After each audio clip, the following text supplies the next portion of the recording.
In medicine, there are often gray areas. There are still unknowns, new things crop up. So we have to be able to accept that and always be in a position to offer the best treatment to the patient. Sometimes in the knowledge that there will still be gray areas in our analysis. Were there labs this morning? Being a nephrologist mainly involves treating patients with kidney failure. So it means working with patients with complex illness. It's because he started showing signs of recovery. Maybe I shouldn't have given him dialysis today. We'll talk about it later, but the scan we did yesterday was fine. Okay? We'll talk about it after you get your new catheter. In intensive care, each patient is extremely different. So for us, gray areas are basically 90% of our job. We have no routine. You really feel like an individual all the time, having to think and trying to make the right decision. You constantly have to adapt. What does it mean to be an emergency physician? It's searching for an illness like a needle in a haystack at any point of the night, treating cuts and grazes and chronic illnesses that have deteriorated. Your patient is going to R3, okay? Okay. Every emergency physician will tell you about the little voice in their head. You're going down the hall and it says, hello, hello, hello. You've missed something, you've missed something, you missed something. If you don't listen, you'll miss something. Surgical oncologists want to plan the unplanned. If everything goes smoothly, that's enough for me. I mean, there are surgeries which are challenging. They're not always easy. But we know it's going to be that way because we try to expect the unexpected. Hi, man. Hi. How are you? I think that can be seen with my patients, where I say to them, this is the surgery we're going to do, here are the risks, and here's what we're going to do to avert those risks. I'm going to scrape off everything that looks to me like a malignancy. Yeah, okay. I'm going to send everything to pathology to make sure there isn't cancer inside. There's a bit of uncertainty with the surgery as I don't know what type of reconstruction I'll be able to do. I'm eager to do it. Is your girlfriend coming? Yes, my girlfriend and my sister too. Okay. After the surgery, when I know more, I'm going to tell them what I found, okay? Does that work for you? See you soon. You're very kind. My patients are a little more nervous because they know they've had cancer. It's important to take long, slow, deep breaths, okay? I need to remind them that this uncertainty is perfectly normal. I'll try to make light of it to make it less alarming for them. The shoulder blade here? We really need to work in this area. Basically, we're going to make an incision. Today, we have two interesting cases. The first is a patient who has had 2 biopsies of his shoulder blade. He's had a large tumor in his shoulder blade, but we think it's a very rare condition called Gorham's disease. Good luck in surgery. Thanks. When a patient gets to the operating room, we've had a long talk about the surgery. We've looked at the images together. They know what the surgery is, so there's really no doubt about what will happen in the operating room. The doubt stems more from what will happen after, but not during the surgery itself. What I learned tonight is our beds have been filled with heart patients. Yeah. She can go upstairs today. No, no, no. All week we've had the same problem. The rooms in the hospital are full. There are patients everywhere. The weather has been very bad over the last few days. In my head, I'm going, this could be a problem. Hello, I'm Dr. Marquis. I work in intensive care. We've brought you here because your internal medicine doctor, Dr. Nguyen, wants to observe you because of your pulmonary embolism. This patient had a clot in one of his legs, which moved straight into his lung. That caused him to faint. He lost consciousness. He fell to the ground. That's why he came to the hospital. The uncertainty lies in the fact that there are 2 potential treatments for this patient. There's a gentle treatment, which is what you have there, and then there's a treatment which is a bit more aggressive, which we save for when a clot affects someone's heart. Breathe. Again. Deep breath. We'll use the patient's reactions to guide us. As we progress, ideally there will be fewer gray areas. Every action has a reaction, which takes away some of the uncertainty. The other thing is one of the main principles of physiology. The human body is an amazing machine. In a way, there are some cogs we know by heart. We know that if we want a certain reaction from the human body, we can do a certain action. Lung pressure is around 43. I think it might be a little less dilated than yesterday. Okay.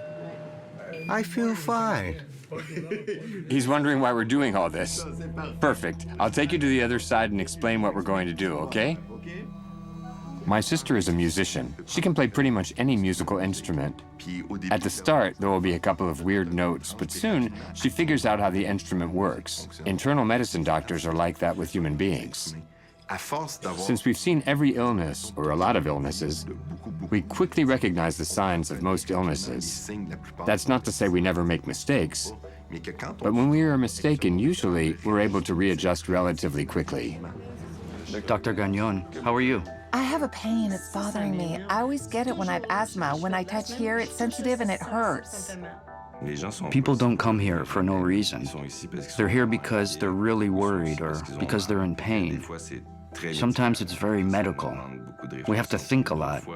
Other times we can solve it quickly, but most of the work is reassuring them. There are other things, too. I get dizzy. Can that happen at any time? At any time, I lose my balance. The other day, I got up and I fell to my knees. In the emergency room, a big thing is to manage convincing people. I don't know what you have, but I can tell you that you don't have this or that or that. This is dangerous for you. Yes, that's true. I forgot to say, my hands go numb. My hands often go numb. It stops, it comes back, it stops every day, several times a day. In fact, with vague symptoms, it's more or less always the same. They're vague most of the time because there's nothing wrong. But when the physical exam shows that something isn't normal, this patient can't stand up with her eyes closed. She could very well have had a minor stroke in the past. If that's the case, it's worth finding out because she's at risk of having more. Breathe deeply.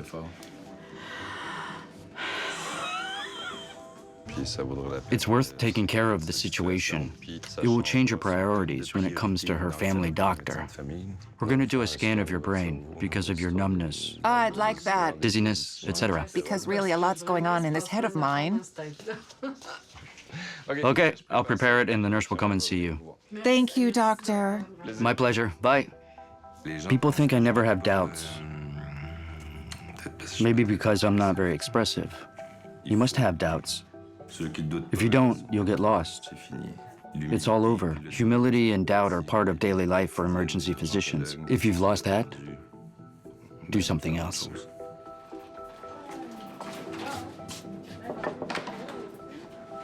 Every day we go back over the files and we look at what we've done and think, have we missed something? So every day we question ourselves to make sure we've taken care of all our patients' problems. Today's D-Day. Yes? We're going home. Yes, I'm so glad. When I decide to discharge a patient, it's because it's safe for them to go home. But it's true that a lot can happen. About your immunosuppressants and everything, do you have any questions? No, I just have to stay on top of it. But that's probably a question of habit. It's true that, in a way, there's a little drawer in the back of our minds that we keep open because we're always thinking about potential complications. But it's our job to think about that. It's not for the patient to think about. Not knowing what to expect is part of the beauty. It's probably one of the reasons why most of us do this job. It's the unknown. It can be unsettling sometimes, but most of the time it isn't. Hello. What happened to you? The paramedics brought me here.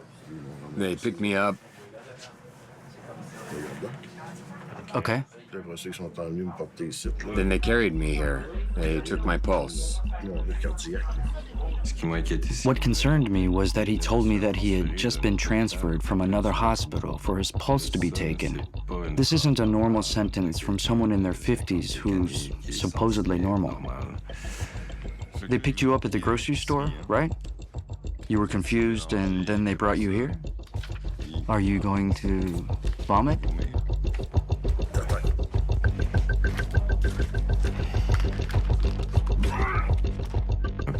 A patient throwing up blood in a corridor isn't great. A lot of things can go through our heads. It depends on the context. It could be very urgent or not so urgent. Until you see someone throwing up blood, the thinking machine keeps on thinking. The T08 is still totally confused and he's vomiting blood.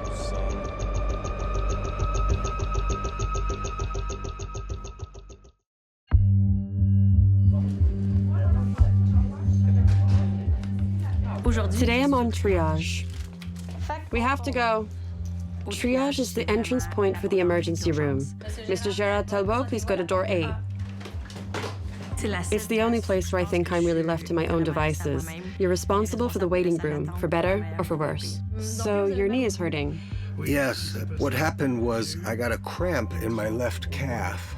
The challenge is prioritizing patients. There's always a risk you'll miss something, so you can be uncertain. Right now, where is your pain on a scale of 0 to 10? 10 being the worst pain. Your knee being ripped off would be a 10. It hurts when I walk.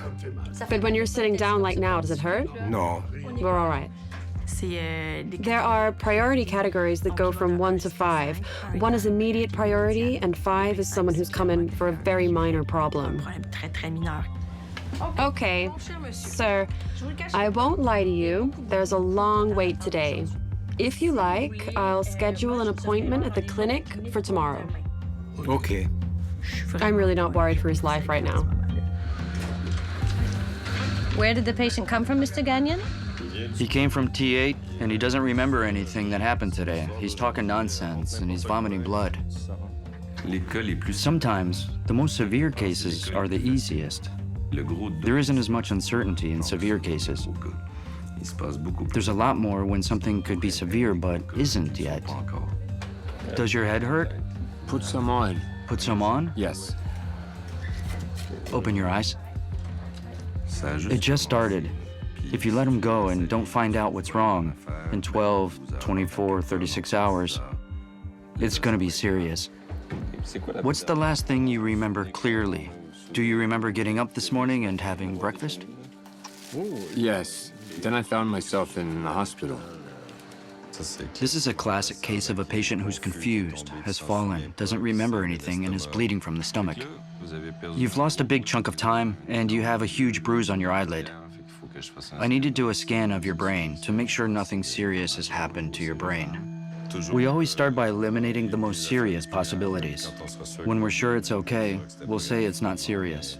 But while we wait, there's a strong possibility that it's serious.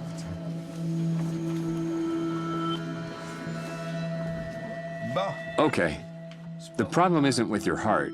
Your heart is fine, but it's putting pressure on your heart. A pulmonary embolism is very dangerous, but the treatment works very well. Don't worry. When people say, I want the best treatment compared to what? The best treatment is relative. There are two treatments. There's the treatment you're already having, okay? This treatment prevents the clot in the lung and the leg from getting bigger. Your body absorbs the clot. The second treatment melts the clot. But that treatment is much more aggressive. The best treatment is thrombolysis. It eats up the clot. But every part of your body that can bleed will bleed. And you have a big whack on your forehead, okay?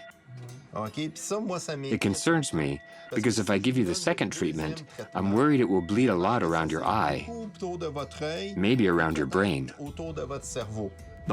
So the best treatment isn't the best treatment for this patient. Your heart is getting bigger. That tells me that the first treatment is working. I won't do the second treatment. The first principle is to do no harm. First, do no harm. Yes, that's right. Go up to here. Open it here. Yeah, great. Excellent, here it comes. We'll start the surgery by removing part of the shoulder blade. I'll send it frozen. Part of the biopsy will be looked at under a microscope to see if the cells are cancerous or from a benign tumor. Satisfying.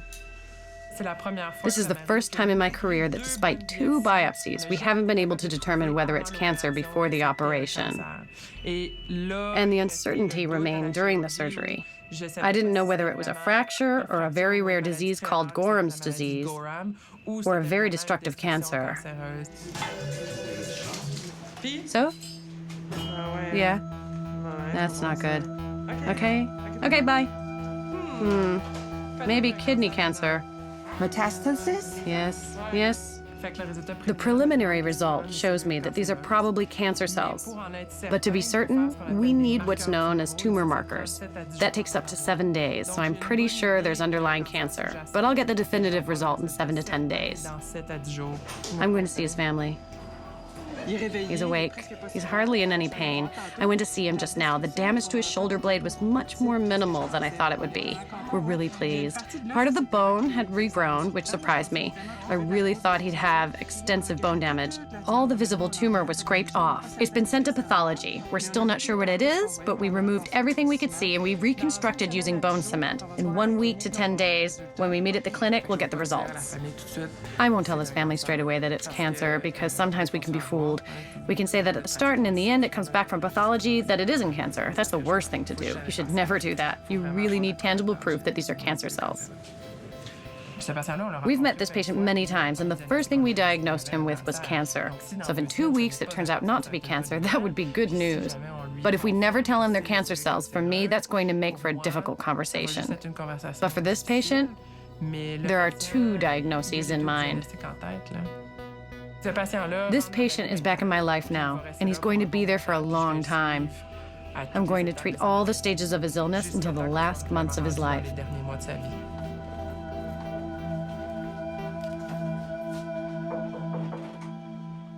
Hello, Miss Laprade. Can I take a seat at the foot of the bed? Yes, How are you feeling this morning? a little better. This patient had a kidney transplant about 3 years ago, and it turned out that her medication caused her serious side effects. We stopped the medication and her condition improved.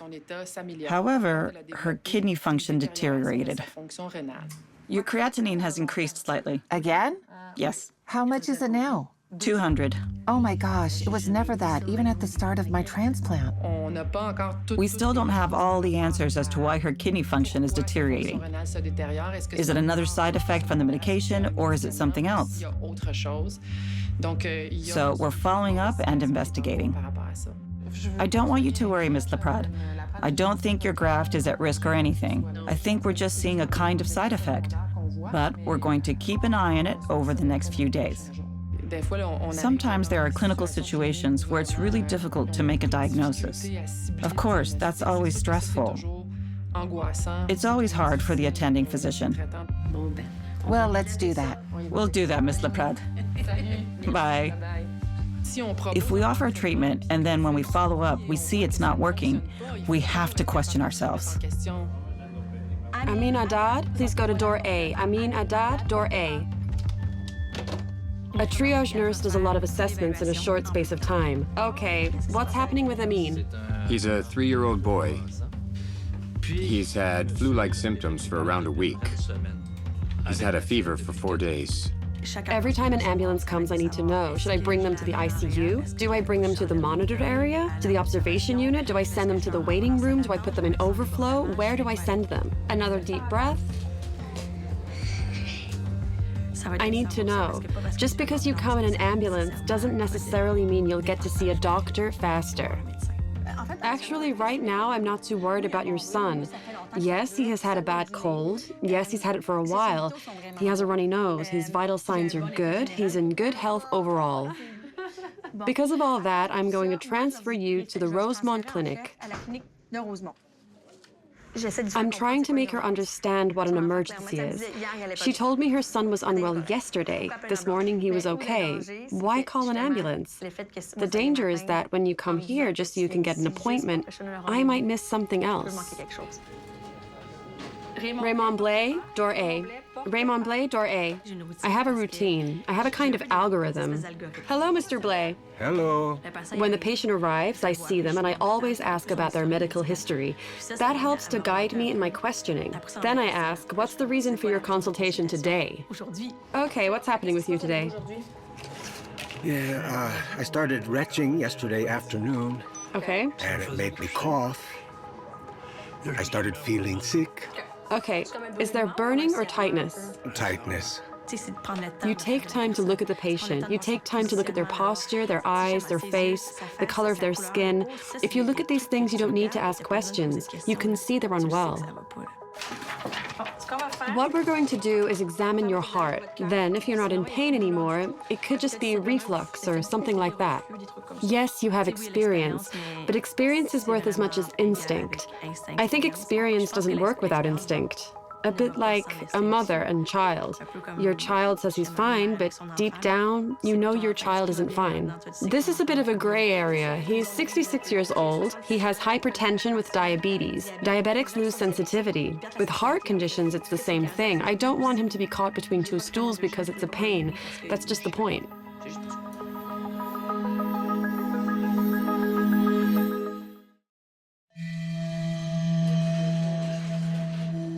When the emergency room is full, that creates another kind of mindset because you know the nurses won't be able to find beds for all the potentially sick patients in the waiting room. So there might be people standing around or on stretchers who are potentially too sick for where they are. Hello? Are you gonna wake up? What's your name? This patient is breathing slowly. His pupils are completely constricted. He has a history of drug use. He told triage he had taken drugs before passing out like this. The patient who's here for intoxication, I measured his respiratory rate. It's 8 breaths per minute. Let's take him to the ICU. He's not waking up. He's not waking up. 1, I don't think he's in the right place. 2, I think he should go to intensive care. 3, I think we should wake him up. I still don't know what he's taken. It could be just drugs, but he could have taken other things too. I don't know what's behind it all, so I'd really like to speak to him.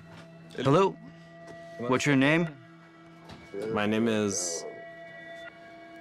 All right. What medication or drugs have you taken tonight? What's going through my head? I won't say. It pisses me off. Voluntary illness is a bit annoying when we have all these other things to do. Keep your arm limp. That said, drug addiction is an illness too. We'll go easy. You'll feel yourself waking up. Of course, if you gave him the maximum dose and he didn't wake up, there's something I don't understand. So this is becoming a real challenge to diagnose. But he's done what he's supposed to do. He took 3 doses instead of 1 or 2, but he woke up, his pupils dilated, and he started shouting. Oh, fuck everyone. Well, he's better. Disgusting.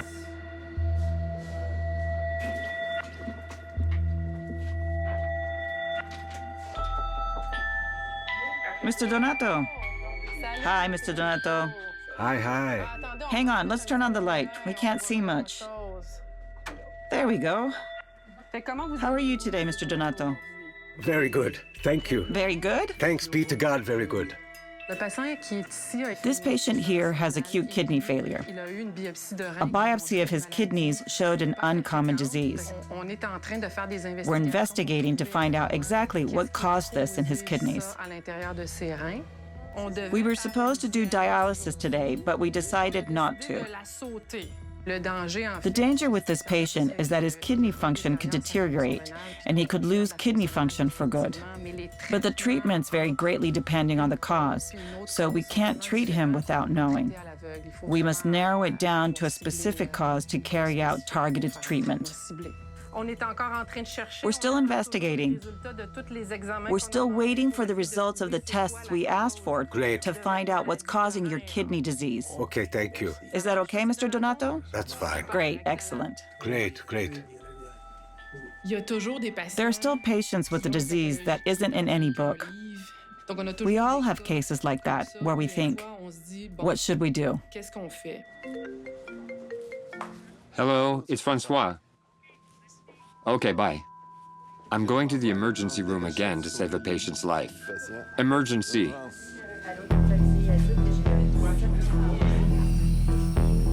This man is 84 and has withdrawal symptoms.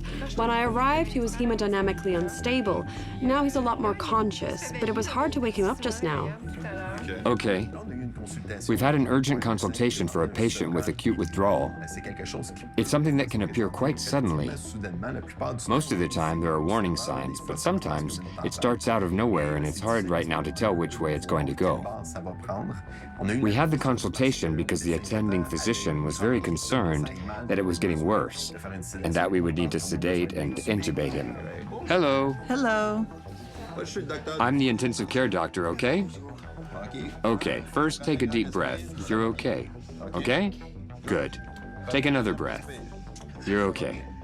When a family comes in stressed out like this, I get it. They've been told on the phone that their father has deteriorated fast. They've called intensive care, wondering if he's going to have a tube put down his throat. It's completely understandable for a family to come here in a state of crisis. But for me, they're a second patient. I have to manage the family's crisis. Because if I leave the family in a state of uncertainty, it's terrible. He's not at risk of death. Okay. Okay, he's getting better and better. Don't worry about that. I can sense you're getting anxious. Take it easy, okay? Do you want to talk to him? Yes. Go ahead, Yes. all right? Go and talk to him. Hold his hand. That's okay. With this patient, we don't know yet exactly which way his withdrawal is going to go. He's undernourished. So when we feed him, there could be chemical disorders within the ions in his blood, his electrolytes, and that can be extremely dangerous, even more dangerous than withdrawal. When they called you, they were worried. But now, by the time you arrived, we've continued working and it's much less worrying. Okay. I'm just going to text my sister to say it's okay because we thought that... Yes, go ahead. Then come see us after.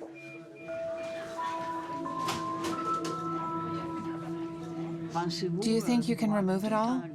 We're not going to remove it all, but we're going to remove 99.9%. All right? It will be fine. They said I was in good hands. Oh, really? I probably gave them $20 to say that. No, I'm kidding. See you soon. Thank you. You're welcome. The second case today is a woman who has metastatic kidney cancer. That means she has kidney cancer, but she felt a pain in her shoulder and her whole shoulder was extremely damaged. We're going to remove it and replace it with a prosthesis. The problem is, when kidney cancer gets into the bone, it can cause heavy bleeding. We're operating to remove a lesion of the left humerus and to reconstruct. Good luck. We're getting ready for war. We have to prepare for the worst case scenario, that the patient is going to bleed. We're ready, so nothing unexpected can happen. We're prepared for the worst. Okay, if there's bleeding, there's bleeding. Yes? Perfect.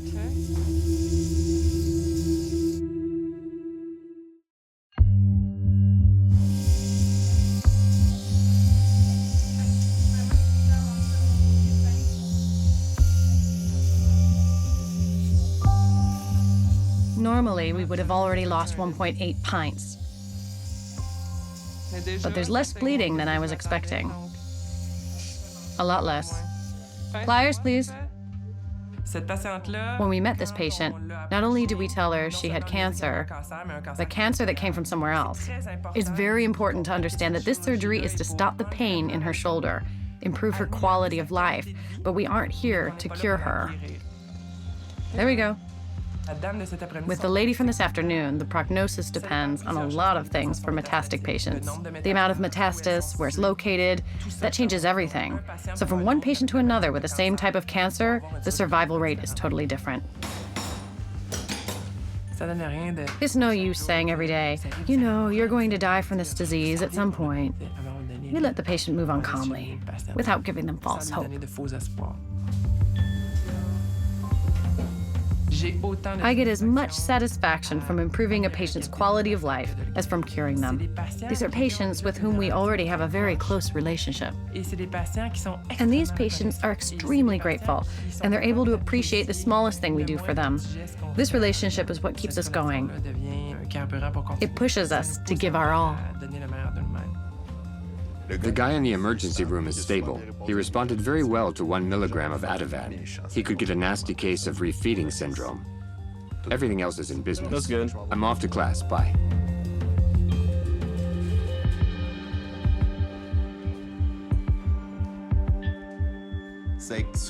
What we're doing in this class is basically a kind of portfolio. It's a way for you to ask all the questions. For you to think, I'll ask them one day. If we don't ask them, we get to R5 and we still don't have the answer. When you work with residents in training, you realize that the younger they are, the newer they are, the more paralyzed they are by doubt. The emergency physician was the one who asked me to come down. He said, okay, intubate her. He insisted I intubate her, but the level of treatment wasn't clear. He put the blade in my hands for me to intubate her, but I wasn't really comfortable with that. I often think you see intubation as a bit bigger than it really is. We go and talk to the family after. You know, a tube comes out. Resuscitating a deceased person is a lot harder. They live in a world that's black and white. Gray is something that terrifies some of them. What they're most scared of while on duty is not knowing what to do. And when you say to them, there isn't necessarily a recipe, you have to adapt to your patient. That makes their hearts beat faster. Should we be able to manage an intubated patient, or should I immediately consult the care unit? Should it be managed by the care unit? You basically have to teach that if their life goal is to never make mistakes and always be right, then they're really not in the right line of work. Sir, keep your hands there, okay? We're moving you. He came home from work shaking, with nausea, fever, vomiting, and this evening he went downhill. When he came home from work, he couldn't do anything. Okay, great. Thanks. Thank you. Don't move, please. Medicine involves a bit of math, statistics, intuition, of course, and the application of risk factors. You constantly have to find a balance. Last night didn't go well, did it? No. No? Did you find it hard to breathe? Yes. Yeah? Have you ever had water in your lungs? I don't remember. No? You don't think so? Come, let's sit down. Diagnostic evaluation and differential diagnosis mean looking at someone, taking their symptoms and particularities, and putting that all together to get a probability. Okay, we're gonna put an oxygen mask back on. I have to be pretty sure of myself, of what I'm doing, of the information I've received, and that I haven't missed something so that I can reassure them. I'm searching for information because the patient hasn't given me any. My information is very limited. After that, I'll go see the family. I said, go see the doctor because that cough you have isn't good. It's a wet cough that comes from deep down, so it isn't good for the lungs. No, I'll go tomorrow, I'm fine. In the end, he's not fine. Maybe you can get him back on his feet soon. Yes, but not tonight. No, not tonight. No, I'll leave him to you tonight, otherwise he'll complain. So I'll leave him to you. We'll take care of him. Fortunately, the family was there. It was resolved quickly. 1 hour of BPAP, antibiotics, and now he's on cruise control. Okay. Here we go. Do you want to tell me what happened today that led to you being here? Last week I called the doctor. Which doctor? The one here in ENT. He's my family doctor.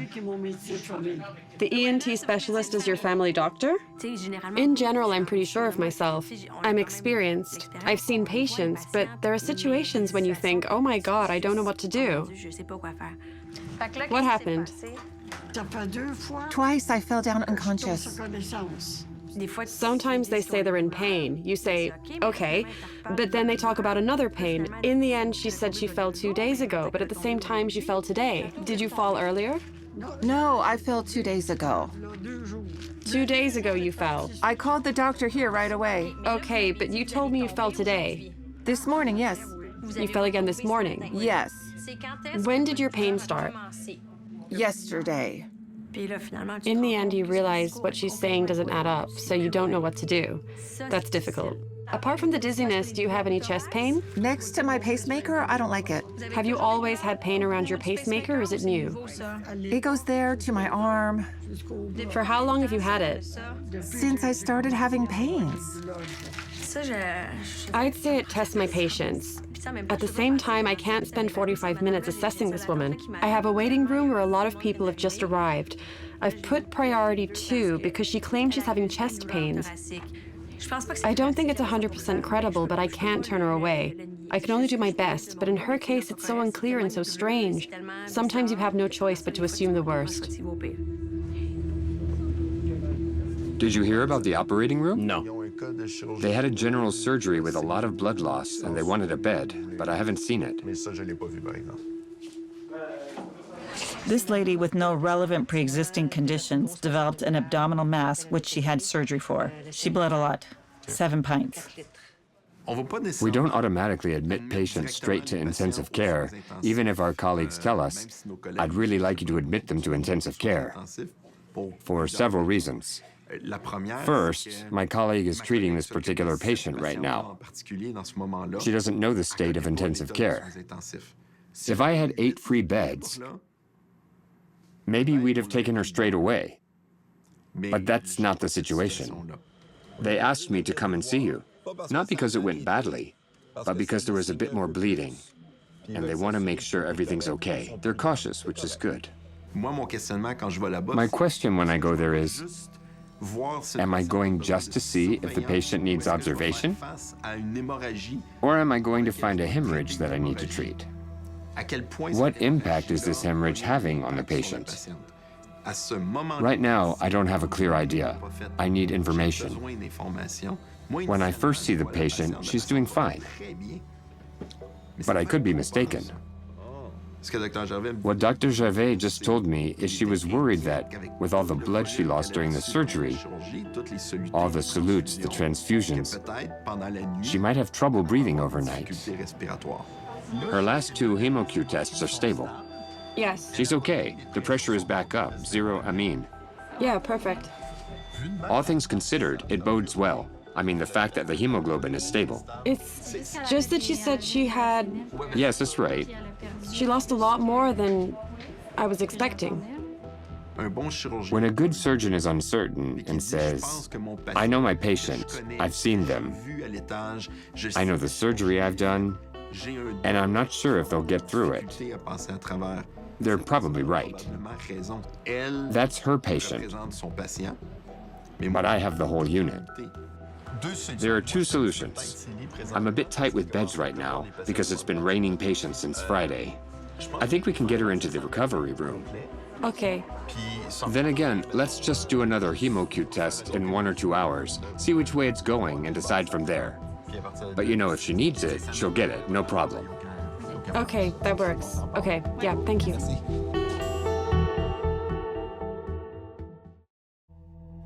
Hello, this is Dr. Marquis. Yes, okay, thanks, bye. We're going to bring the patient from the recovery room.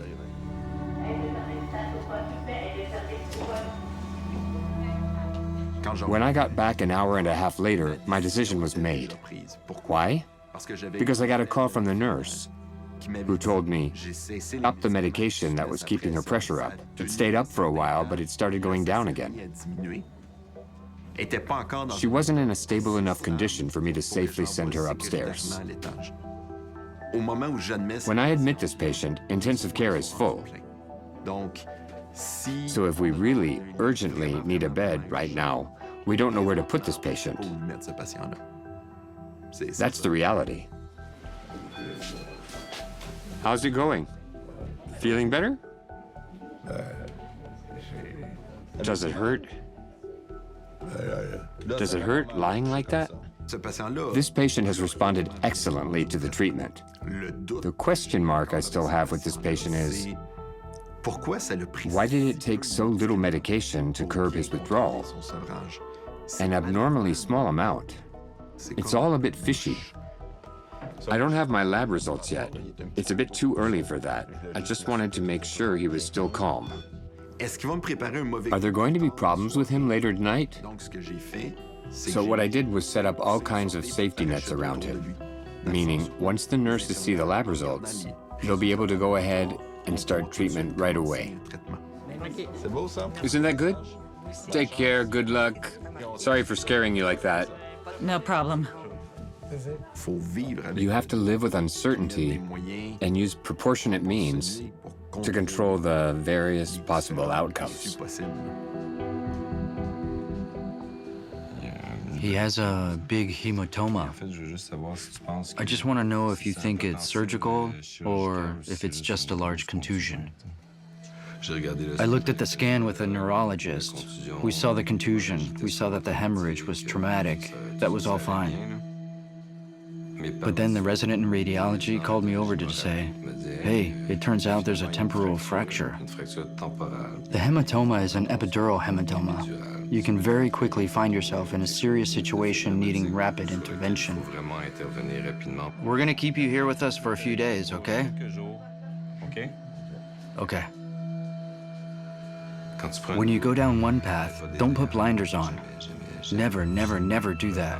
Talk to the patient, look at the patient, see how things are developing, and stay humble. You have a right to make mistakes. You have a right to choose the wrong path. You just shouldn't continue down it. Good morning. How are you? I'm good. You're good? Yeah. How was last night? Doctors are human beings, and we're very hard on ourselves. Most of us are meticulous and always aiming for perfection. But the day will come when we make a mistake. But we don't want to. So we do everything we can to find mechanisms to stop that from happening, or for it to happen as little as possible. Because we always want the best for our patients. I looked at your input and outtake checkup yesterday, Mr. Saia. And I was a bit unsure about your weight on the scale this morning. When there's a good doctor-patient relationship, you must be able to tell the patient, I don't know. Right now, we don't understand what's happening, but we're working on trying to understand so we can offer you a treatment plan that will help you. Sometimes you ask yourself, was my questioning clear? Did I spend enough time with this person? Did I stress these points enough? But you'll know soon enough. In the end, it's your heart. Right. It's okay, we did the right thing. I wasn't sure, I didn't know. Was it a heart attack? Was it a gastric disease? The electro one. I was really hesitant with him. Nothing serious happened in the end. Everything's fine. His ECG was done quickly. He was admitted to intensive care and then to hemodynamics. Everything was fine. But you still think anyway, I might have missed something.